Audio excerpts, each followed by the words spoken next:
This describes something nearby. A once ferocious warrior, raised as a warning. They fell from his mouth and now lie beneath him.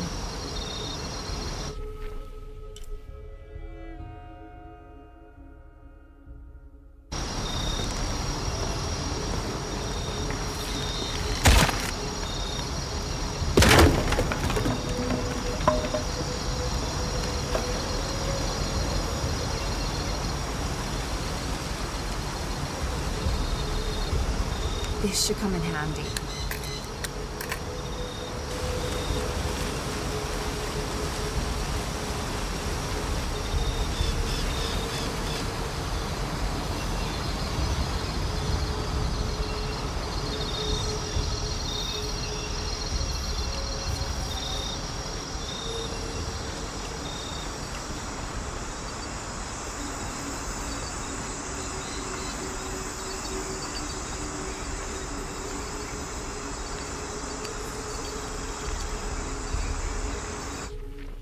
As ordered, we have made our way to Caen in search of the suspected traitor Andres Lopez, accompanied by a squadron of native warriors. We'd found them along the shores of the Gulf after they had recently escaped a slave ship that was caught in a storm. The initial encounter was tense, but soon we came to an accord. The warriors agreed to accompany us through the jungle on the condition we made a detour to several other outposts to enlist more of their people and that we would keep them from being enslaved. We found that altogether satisfactory, and soon set off. Alfonso Ricci, Order of Trinity.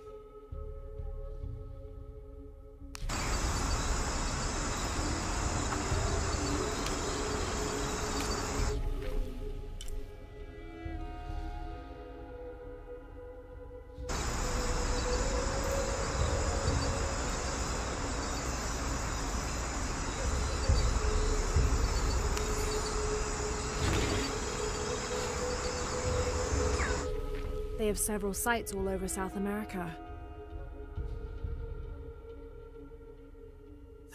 Wish I'd found this map sooner. I could have gone directly to Paititi.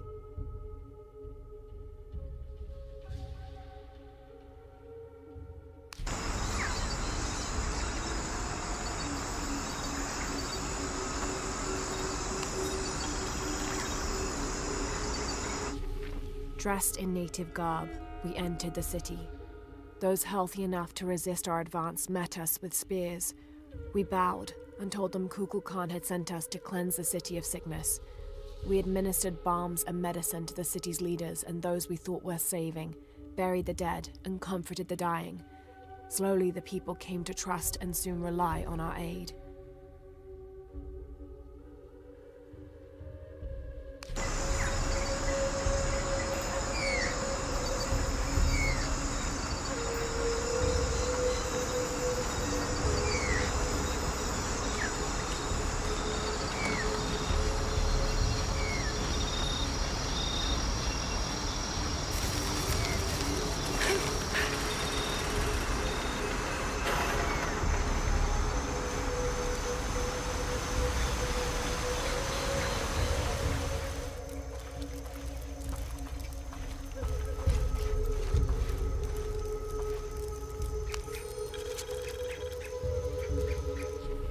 The ruling family is displaced, reduced to nothing but a figurehead while we truly control the city. The reason for allowing them to remain in position of seeming power is twofold. It allows us to focus on our search for the silver box, and it acts as a pacifier for the locals who are recalcitrant to any type of change.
The shadows loom long and dark, the mountain black as night, in mourning as the strange pale men end the short but immensely productive life of Kayuakapak.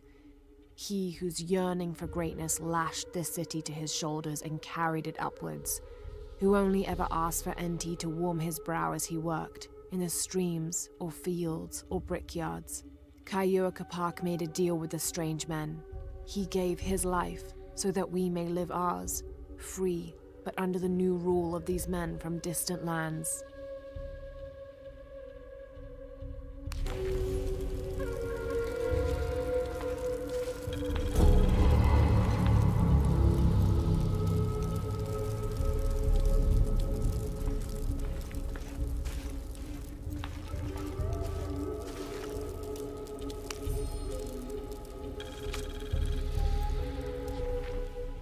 Another group of children is on their way from Khan, traveling via steamship. Of the 10 I have sent, please keep a close eye on the one called Amaru. He shows the greatest promise. However, he is prone to bouts of sullenness and often complains about missing his brother. I suggest a special curriculum be created for this one, something that will keep him too occupied to be homesick.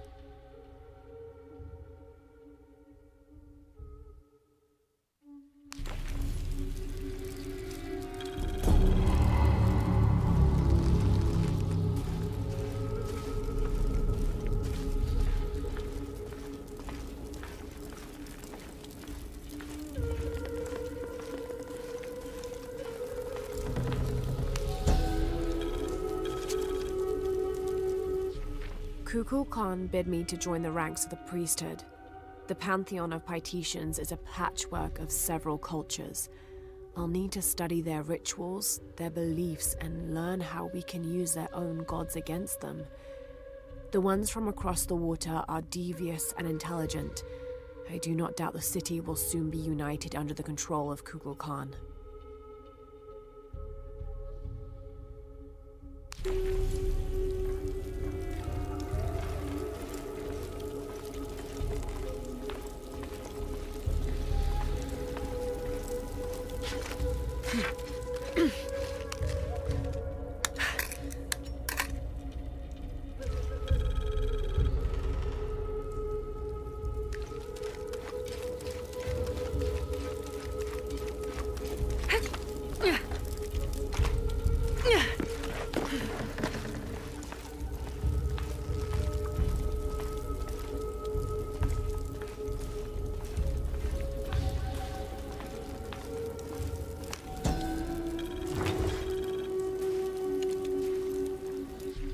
This is Tonatiuh, the sun god and ruler of the Aztec heaven, which they called Tolan.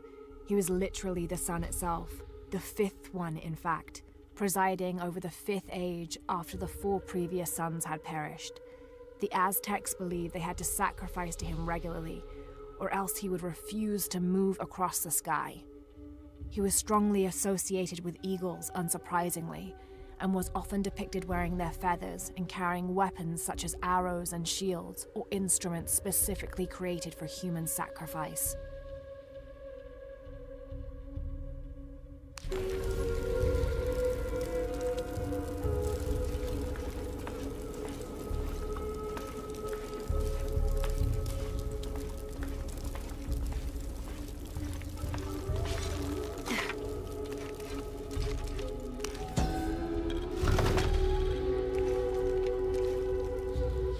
Wife of Enti, daughter of Viracocha and mother of the founders of the Incan Empire. Likely another artifact extorted from the people of Paititi by the cult.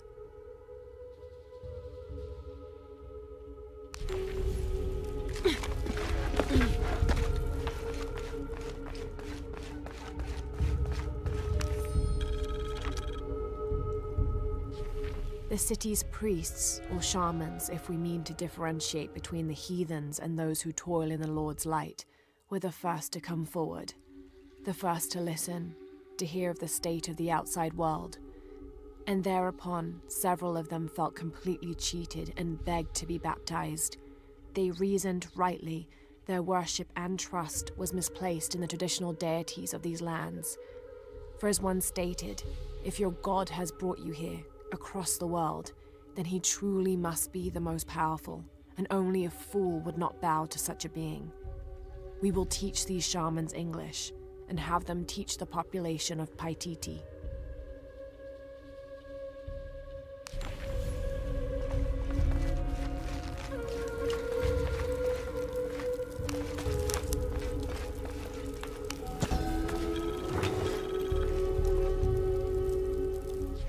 That black and yellow stripe across his face marks this as Tezcatlipoca, a very important god to the Aztecs. Let's see if I can remember everything he was associated with. Jaguars, hurricanes, the night winds, the night sky, earth, the north, sorcery, beauty, temptation, leadership, war, strife, interpersonal conflict in general, and of course obsidian and divination. His right foot is often replaced with a piece of reflective obsidian, which the Aztecs used as mirrors, and these mirrors figured in shamanic rituals and prognostication. Tezcatlipoca literally means smoking mirror.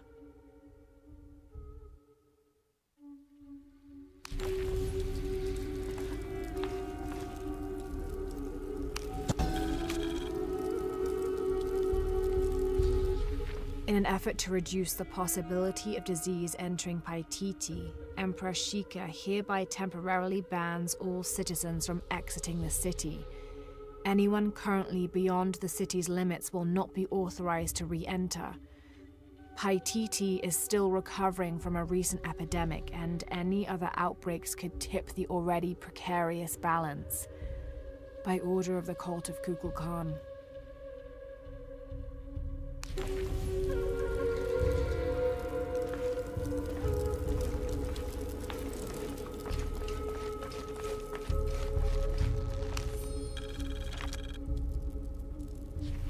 In order to not upset an already delicately balanced situation, all members of Trinity will adhere to the following rules. Limit excursions in the city. If leaving the compound is unavoidable, always wear the cultist uniform. Do not carry modern weapons. Avoid direct contact with Paititians when possible.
This wooden firearm is almost an exact replica of a modern assault rifle.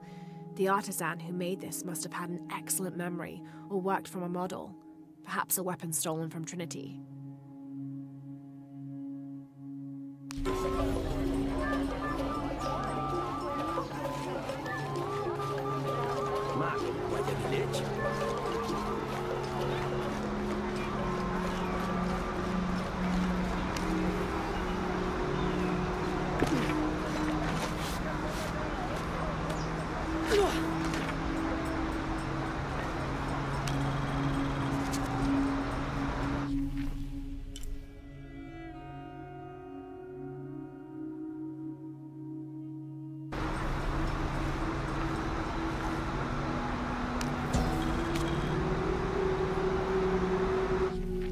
Paititians who wrote this believed that something called the Yashil lived beneath Paititi.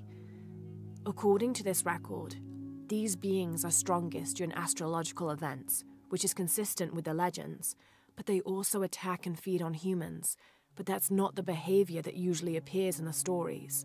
From this description, what they call the Yashil is the same type of creature I encountered in Kawakyaku.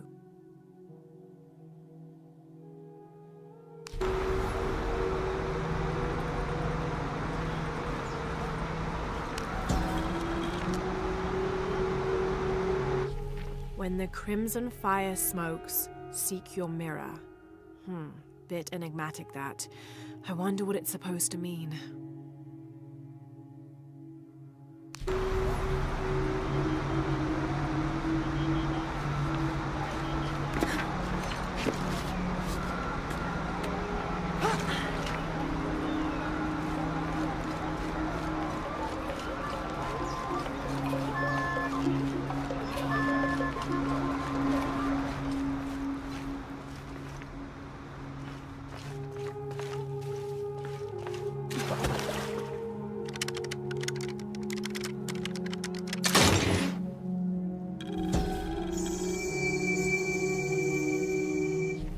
These ear ornaments are in pristine condition. They contain a carved-out illustration of a winged beast with a pronounced trunk and a torch or staff in its hand.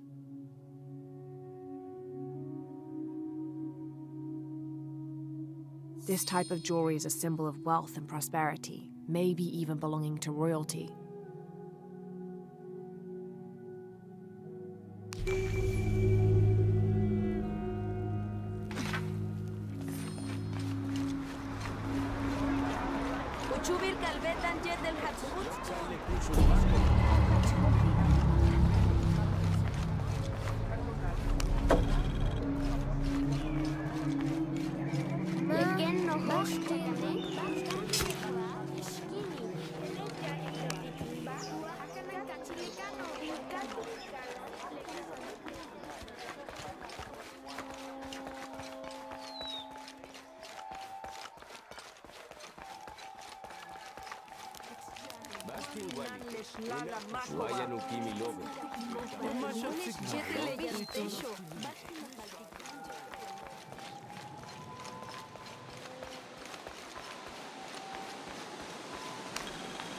This describes something nearby. They stand back to back, two brothers in arms. I lie at the feet of the one who watches the shaded serpent.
The collection of reeds bundled together with rope and stone is used as a calendar, usually representing a 52-year cycle.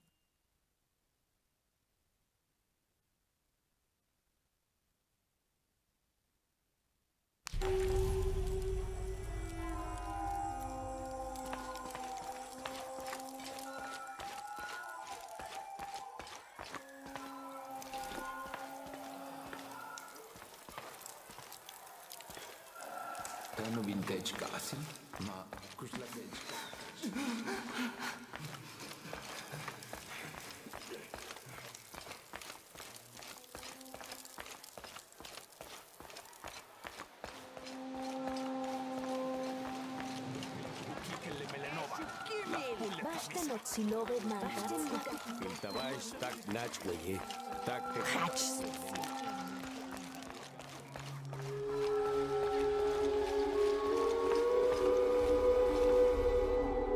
This'll be useful.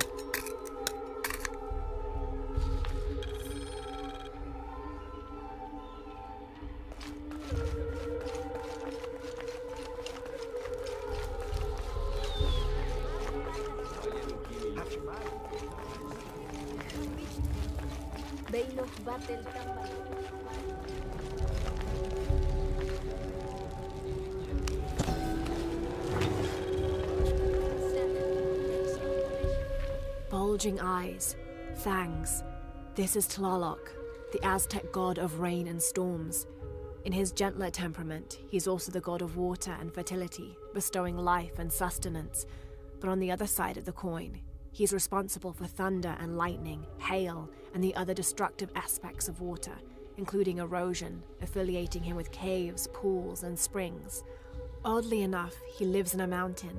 His bird is the heron, but he's associated also with animals like snails, frogs, and other amphibians.